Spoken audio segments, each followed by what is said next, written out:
this is the new apothecary, I believe? That's right. So we're in the apothecary space, and Jerome was just mentioning the tonics and potions that we'll be crafting. They come in 2 flavors. They come in combat flavors, and they come in reward flavors. Okay. The combat flavors are going to enhance, or rather boost your artifact perks, specific ones. Yeah. Higher rarities of these tonics will boost multiple artifact perks, which is really great. Okay. Yeah. And then on the reward side, we wanted to create a new or novel way to chase your gear and your weapons that you love. Yeah. And we took a lot of inspiration from the success of Into the Light, where players got to attune to specific weapons. And so with your reward tonics, you'll be able to attune to specific weapons within the season. Very nice. They're not craftable in this season, which is important to note, but you will be able to target them, and they'll have enhanced perks. Got it. Okay. So you'll be able to go ahead and chase down that god roll you're looking so desperately for with the help of this. But also, for the build crafters out there, they're going to have even more to dive into than maybe just the episode artifact and everything. These are going to go ahead and help just boost a lot of those traits, I guess, yeah? Yes. Yeah. Okay. So build crafters, make sure your appetites are whetted and ready. There's going to be plenty of stuff for you to go ahead and dive into. But we're going to go ahead also and dive into some of the meat and potatoes of today's stream, proverbially speaking. As we're on our way over to Onslaught, Clayton, I just want to go ahead and also start there. Onslaught's getting kind of a new revamp this episode as well. You guys have left proverbially very few, if any, stones untouched this time. Thank you. All right, fair enough. Much appreciated. All right, so now we are here. We're in Onslaught, and we're on Widow's Court. Yeah. So PvP players will recognize this map, and they'll also recognize some of the changes that we've done to accommodate for the slaying, the amounts of slaying that is necessary for an Onslaught activity. Yeah, a quick refresher for the folks at home that may not have dove into Onslaught recently or since Into the Light. There is the 10 level mode and the 50 level mode, isn't that correct? Right, so Onslaught Salvation will also be coming with the 3 modes that they've had in the past, which is the playlist 10 wave mode, the normal 50 wave mode, and then we'll have our expert 50 wave mode. And the new thing about Onslaught Salvation, one of the new things, is that it will not be powered fixed like it was prior in Into the Light. Power enabled, so your armor and your weapons will matter even more. It will be at the start more difficult, but you can, through getting better, more power and grinding that artifact level, you'll be able to kind of outweigh that difficulty. And you'll also be able to rely on some of the new defenses as well. I was going to say, we were just looking at a turret that maybe Guardians haven't seen since their days on the moon in D1. Can you tell us, what's going on? We got some new defenses, obviously. We have some new defenses. So Ashley Baker is one of the tech designers we have. She's on the fire team right now, and she has helped us build these defenses, as well as other things in Onslaught. She's worked with the Sandbox team, who have knocked it out of the park with this rideable turret. So it is kind of a standard rideable turret at first, but by upgrade 3, it's going to have more health, it's going to be dealing more damage, but it's also going to have scorching rounds come out of it. And what the cool thing about that is that if you have build crafting with fragments or what have you within scorching, that will play off that if you're the rider. Very nice. So you can go ahead and really scorch everyone. Everyone. Clumps of enemies, those annoying demolitionists that come in front of the ADU and scare the hell out of you. Yeah, they do. That was my words. Okay, they do scare that. All right. So in the subject or in the topic of new defenses, so we're bringing back the turret from yesterdecade of Destiny, but also there's some other ones available as well. Can you tell us a little bit about maybe some new defenses that are on the way? Yes. So the other one that we have is the airstrike, which will have 3 cannons when you purchase it. Or upgrade it, they'll be replenished there. And what that allows you to do is essentially mark anywhere on the ground. And when an enemy or enemies run over it, a giant beam, it will come down from the sky and obliterate your enemies. I'm going to keep a little bit of the secret for higher upgrades. I want to reveal everything. That's fair. But there's some really nice upgrades. Nimbus liked that. We'll just go ahead and put that. There you go. Right? Yeah, exactly. And actually, so just to double check as well, with the airstrikes, it's not just you plant it and it fires. It actually has to wait for someone to kind of trigger that. Waits for someone to come over, Nice. Much like the tripwire, which we are also updating for Onslaught Salvation. We've heard the feedback about the tripwires, and we want to bring their value up a little bit more. So now they're going to be exploding with stasis slow fields, and on higher upgrades, they'll be creating stasis crystals for you to play off of if you have a stasis build, or a stasis weapon. And then I'm happy to share that those updates will also be available in the original Onslaught as well. Very nice. Okay, so all the updates that are happening to the defenses that are available in Onslaught Salvation will be available in the traditional Onslaught mode as well. Just the tripwires, yeah. Very exciting. Okay, nice. Good to see. Yeah. While we're on the topic of stasis and obviously looking at our tools for destruction, Chris, I'd be remiss if I didn't try and bring up the new breach loading grenade launcher that our fire team here is getting a lot of use out of. There's obviously a decent chunk of new weapons arriving with Revenant, but let's start here. This is the new the episodic exotic. Yeah, this would be the Season Pass exotic. Yeah. It's the Alephamin Stasis primary ammo grenade launcher. Yeah. So we've only had one primary ammo grenade launcher before, which is Fighting Lion. Fighting Lion. Which is beloved. getting a buff this season as well, actually. It'll That's right, yeah. make enemies volatile when it hits them, so like some serious build crafting there, particularly in PvE. But anyway, I cannot wait. so this is a bit different in that it's also a projectiles travel in a straight line, so like mountaintop. Yeah. Hits pretty hard. But the exotic part of it is that as you defeat enemies, you will gather these remnants, which will fill up the exotic bar, which you can see in the HUD when people aren't dead. Yeah. It's the shade. Yes. Oh, they're an expert. No, that's true. Yeah, we should note for the Guardians at home, this is an expert mode, so they're taking the hard way, obviously. Yeah. But yeah, so when the bar reaches 50%, you can special reload, and your next shot will launch a special ammo brick for you and your allies to pick up. Very nice. And when you reach 100, you can special reload and launch heavy ammo. So this lets you really go in on a new type of support role, which is like ammo support, which we haven't really seen in the game. Yeah, I mean, honestly, I think on my side, I really just spend a lot of the time getting like the Seeker and Finder mods on my helmet, but it seems like a nice additional way to go ahead and make sure that you're really feeding the fuel, of the heavy ammo burners like myself who have been addicted to microcosm recently. So potentially you could have one person in the fire team go all in on ammo generation, and the other folks build something else. Also, so Clayton, when it comes to the other stuff that's arriving with Onslaught Salvation, are there any new things we're looking forward to? I know that we're obviously fighting the evolved Scorn, but are there any new bosses or anything people can look forward to? Right. So the Fickrel Scorn are also going to be coming out with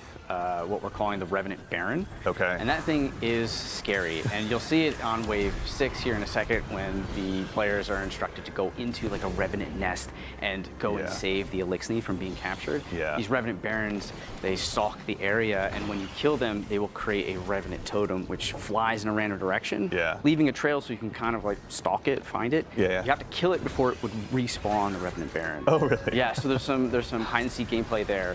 And so we also have for the rewards side, starting on wave 30, set 3, players will have a small chance to get a fully masterwork double perked episodic weapon. Oh, nice. Okay. Yeah, and on expert, like we're playing, if you remember, the bonus chest on harder difficulties will show up. So if you're playing on expert, you have 2 chances. Okay, all right. So really make sure you're pushing through those final levels. Try and hit that ceiling of level 50 so you can really facilitate the loot grind as much as you can. 100%. Something we mentioned recently in one of our Dev Insight vlogs as well are Banes. Which are going to be making an appearance here in Onslaught. Can you tell us a little bit about that as well? Yeah, so we'll be, with the expert mode only, we'll be having Banes throughout the activity, and we'll also be adding mods. So it's really nice to have them show up because they add another layer of replayability into expert. You don't know if you're going to get the gaseous one where you got shot on you, or if you have to break line of sight, but it adds a fun variability within the gameplay, so every wave feels different. Yeah, I mean, you guys have, oh, please. I just wanted to point out here, please. you'll notice 2 things. First off, the fire team is tracking that Revenant Baron, just like you said. Yeah. And also freeing captured Elixni. And as to why people want to keep Elixni captives alive, I'll save that for the players to discover. Sounds devious. The other thing is that you'll see Crow chiming in a lot. He's features prominently in the season. Right, Because he is inadvertently, of course, responsible for creating Fickrel, and so it's his responsibility as the new Hunter Vanguard to rectify his old problem. Interesting. Even though he can't be like, hey man, that was Ultron, that wasn't me. He's going to step up and take responsibility for that. Absolutely. Old Fickrel's fickle out there. Even to that same end too, we're going to be hanging out with Crow, with Ido, and with Mithrax, obviously at the main kind of part of the story. They're going to be the ones that we're going to be hanging out with the most, you'd say, or? There will be some other Elixni, some venerable old school Elixni that poke their heads in that you'll see some drama with. I won't say any more than that. Fair. But it will be in everyone's interest to see Fickrel go down here. Okay, got it. A little bit of enemy, my enemy. In this case, they're all our enemy. That's right. Fair enough. Actually, really quickly, Clayton, I know we kind of touched on several different subjects here between the different defenses, different enemies, the different kind of structural opportunities that Onslaught Salvation has provided you. What was it like, sitting down with a team and sort of looking at this new refresh on this activity? Like, did you guys take any big challenges for yourself where, like, we want to do this? Yeah, we knew we just wanted to build and evolve and just do more. Yes, right? absolutely. It's a metal episode. We want to do Onslaught. Let's metal it up, Yeah, right? yeah. So things like the turret, things like the Revenant Baron, we really want to play into the themes of this kind of haunting, spooky episode. Yeah. And you're seeing that in the roll dart. You're seeing that in the different defenses and the mechanics that we're bringing in as well. Yeah. One thing I forgot to mention too is we are updating the moth yards from the original Onslaught. Oh, really? We've heard feedback from there. It's taking a little bit longer. We want to bring our goal is to bring that in line with the rest of the maps of the original Onslaught. So we're making some updates there to get that to go. Very exciting. So reasons obviously to dive into all versions of Onslaught as we go ahead and move into Revenant. Yeah. Very exciting. Actually, and while we're here out here, slaying out as best as we can against this new undead army, Chris, we're going to have obviously a slew of new episodic weapons arriving this time. Yeah. I know we've kind of spoken about this breech loading grenade launcher. Are there any other notable ones that you're most interested in, or most excited rather, I should say, in bringing back? Yeah, there are a few weapons that I'm going to personally be chasing rolls on. I'm particularly fond of the new double fire stasis grenade launcher. Yes. Only the third double fire in the game, and the other two are energy slot. Yeah. So you'll be able to run this in your kinetic slot. It's got the new perk Envious Arsenal, which is like directly targeted at damage rotations. So whenever you do damage with the other two weapons, the weapon reloads. Yeah. So you can just cycle between your weapons, get it back. And it also has chill clip, which on a double fire is particularly cool. That's like devious, hit honestly. Twice or 4 times. Yeah. There's also some cool synergies with the new perks on some of the other weapons. So the hand cannon can run the new perk Rhyme Stealer, which every time you shatter a stasis crystal or a frozen enemy will grant you frost armor. Yeah. Which is the new verb we introduced recently. Right. And that can also roll with Headstone, which will generate stasis crystals. Yeah. So you've got this like self-contained loop there. Yeah. Submachine gun is an arc precision, and that's got the new perk. Shoot, what is the name of that? My memory's failing me. Anyway, it ties back into Jolt, right? Like the Right. Thank you. Vault Shot is great, but it requires a reload on your weapon after a kill. Yeah. This one's triggered on sustained damage, so That's right. you'll jolt the target, and then the perk I'm going for in the other column is Loose Change, which every time you apply a debuff gives you a reload speed buff. So you'll be constantly having that loop cycle. Yeah. And also, so we're going to look at the new artifact here in a little bit once we go ahead and move through this final wave of what's in front of us right now. But there's also, it's been featured a little bit in some art about Destiny's 10th anniversary, an exotic of yesteryear, we'd say, for all the Guardians who have been sticking around for a while, rather. Icebreaker is returning.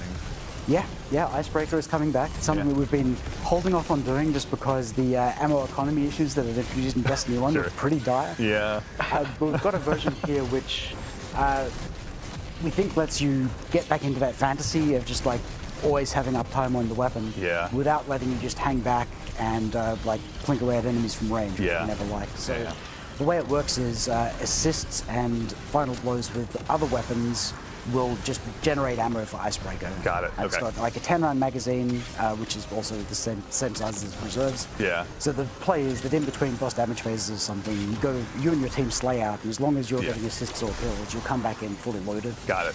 Yeah. And in Destiny 1, there wasn't actually any ice to break, right? So this time, we actually have a bunch of ice that you can break. I won't go into details, we've got limited time. But Fair enough, okay. It ties deeply into this stasis episode will certainly be giving people a lot of reasons to break the proverbial ice by the sounds of it. No, that's very exciting to check out. Now, while we're still here, let's go ahead and check out the new artifact that's going to be arriving. We love getting a chance to show all of you folks this early so you can go ahead and start your build crafting. But Chris, I know obviously last time around, if I had to kind of paint it with a meta I'd say rather, it'd be very focused on sniper rifles, solar. If there was a similar theme for this particular artifact, what would it be? So it goes very hard into stasis. Yeah. Like touches all of the stasis verbs. If you want to make a stasis build, you can amplify it in a bunch of ways here. We're also adding a bunch of grenade launcher perks.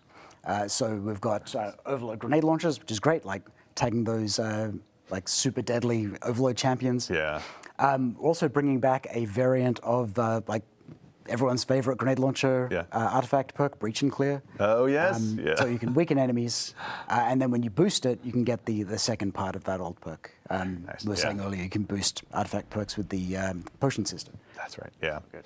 I also will admit I'm very selfishly excited to see Anti-Barrier Scout Rifle back. It's been so long. Anti-Barrier. I've missed it. Barrier Scout is great. I'm going to pretend like that's just for me, for my own benefit today. We're trying something a bit different with this artifact as well, in that the first column is all anti-champion mods, and the final column is all of the pinnacle ones, like the capstones for your artifact build. Right, yeah. But columns 2, 3, and 4 are roughly equivalent in power, which will let you mix and match them more freely instead of feeling like you have to go for the top tier ones. They're all usable in builds. It's less of a linear escalation and more of just a mix and match in a lot of ways. Very exciting. Okay, so there'll be plenty of opportunities for players to go ahead and amplify their builds, go ahead and really lean into one play style. If, again, you're like me and want to run double grenade launchers, this feels like a remarkably great season to be doing that, especially with the Fighting Lion buff. Thank you for sharing that with us.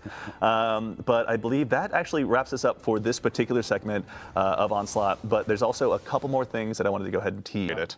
Now, as we transition into our next stage, we've got what we've called in my notes the cool stuff segment, and I think it lives up to that. So we'll go ahead and show you a little bit more of what's to be arriving with Revenant, including what you're seeing here on your screen right now. This is the second earnable skimmer that's going to be arriving in Destiny 2, the aptly named, we'll wait for it to highlight, the Zerf board. I was so glad that was the name that stuck. As you can see, it features some very unique 9-style styling inspired by Xur himself. Both top and bottom are very arted up. The top's obviously a little bit more visible here, but if you do a sweet front flip or back flip, if you're capable of it, you can go ahead and see all sides of it. Notably, this is going to be earnable. So if you go ahead and start saving up those strange coins now, it's going to cost you 97 of them. So if you're like me and spend your weekends spending all those extra strange coins at Xur to go ahead and get more rolls on your exotic class item, maybe save up for a week or two. Also, because I work here, I've started saving up on screen. We've got to look at the hoodie that will be earnable along with the bracelet. But perhaps what's most interesting about the hoodie is that as a part of the dungeon race, if you're one of the top 3 teams to go ahead and armor sets for yourselves. So Hunters up first. You can see here we've got the Evil Wizard set. I myself am very looking forward to adding this to my collection. The Evil Gothic set is just going to only dial up more and more. Up next, our Friendly Neighborhood Warlocks. You've got this to look forward to, including what I think we affectionately refer to as probably the coolest pants we've all ever seen over here at Bungie. And breaking out from the crowd, the good wizards this time around. Titans, you went ahead and voted for it this way. You're going to have the chance to go ahead and add this into your arsenal as well. So make sure that you're prepared to go ahead and dive on in pieces of concept art from the future. Can you tell us a little bit about what we're looking at here? No, I can't. On purpose.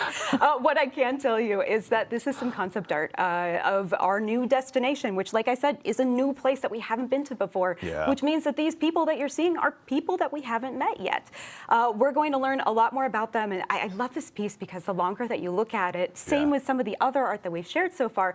About a lot, and I think the last concept really spoke to it is especially when we're developing a new destination like this, we really think about what is a storied history that's happened here. What's something that players can really sink their teeth into and dig deep into. And going into this concept, something that I love about it that's really resonant with me with a lot of the early creative discussions we had on it is that we wanted this place to feel like an exotic world that is just tailor-built around the joy of discovery, right?